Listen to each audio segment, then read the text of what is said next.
to take it anymore. I see a civil war coming. I do. I see civil war coming. I can tell you right now, if they steal the election, all bets are off. How about civil war? Let's go for it. There's no way at this point to overturn the 2020 election, right? No, there's always a way. There's always a way. There's no Just wait till the audits are out. There's millions of guns here, and you know, it took 11 days for them to take over Afghanistan. Wonder how many days. Just ask for a friend how many days it take the Patriots to take over this country. Think about it.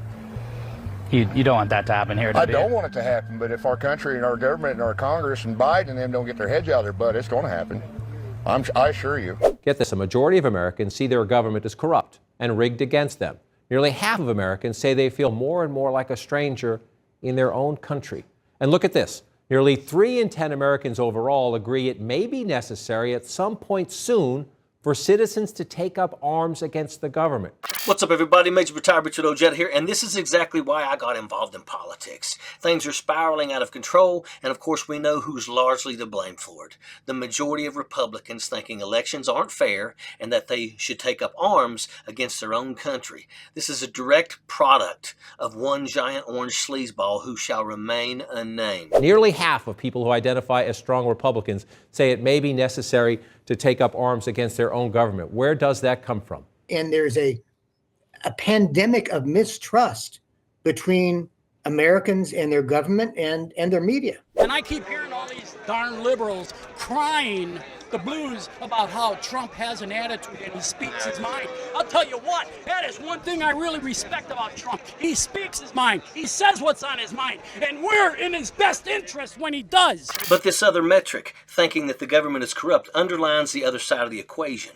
It takes 2 to tango, and the tangerine tyrant would be nothing if it wasn't for a sea of gullible suckers who are all too eager to take bow before their orange crush. He is leading, and the little maggots are following, and sadly, this metaphor is all too true. I think it has to do with partisanship in the media they consume. You know, if you look beyond some of those top-line numbers and consider the fact that, you know, since the year 2000, Republicans have held the White House for 12 years, with Bush 8 years, Trump 4 years, Democrats so far only 10 since the beginning of this century. What are they watching and hearing that make them think that elections aren't free and fair? I really don't understand how this can be anything other than misinformation and disinformation coming from the media that they consume most assiduously, which tends to be Fox News and some other websites that tilt very strongly to appeal to conservative voters. Government corrupt? Exactly what do you think Trump's 4-year reign of terror was? Geniuses? This jackass was so obviously, blatantly corrupt in every action throughout his miserable term, he couldn't have worked harder to make that plainly obvious. The morons that support this traitor had corruption rubbed in their faces every day, and they're simply too stupid to know it. To this day, they still cheer for the very corruption and oppression that afflicts them.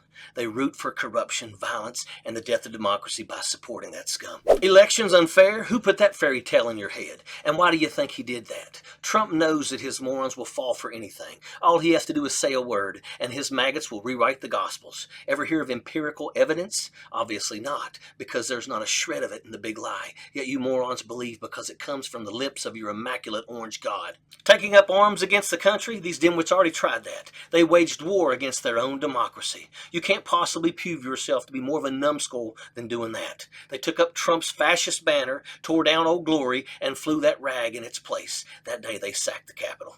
Are you seeing a pattern here? People are angry, upset, and hostile, but the same people are not smart enough to know what they're mad about. They're fighting on the side of their own oppressors, their own worst enemies, all because an idiot, baseless argument swept them off their feet. The solution to the problem is all too easy, yet frustratingly all too hard.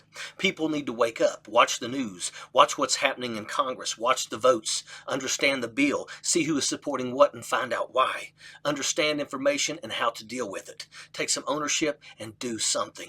In short, don't be a useless Neanderthal, guided by unbridled primal emotions without an ounce of sense in you, because that's where the Republican voter is right now. Their party is looking to delete democracy, and these morons are actually voting for that. There is nothing dumber than that. Republican voters are like moths flying to the flame to their own fiery death. If anyone can find the answer to get these people to stop and think for once in their life, then congratulations, you've saved democracy and eliminated corruption from politics. But corrupt politicians are never going to quit if they know that they're corruptible people out there. To have people so dumb and so blind that you can literally do anything with your time in office, get tons of money thrown at you by lobbyists and special interests, and be able to manipulate laws to fix your private portfolio, there isn't a one of these weasels that's going to give that up. The thing that will save democracy is people knowing and people caring.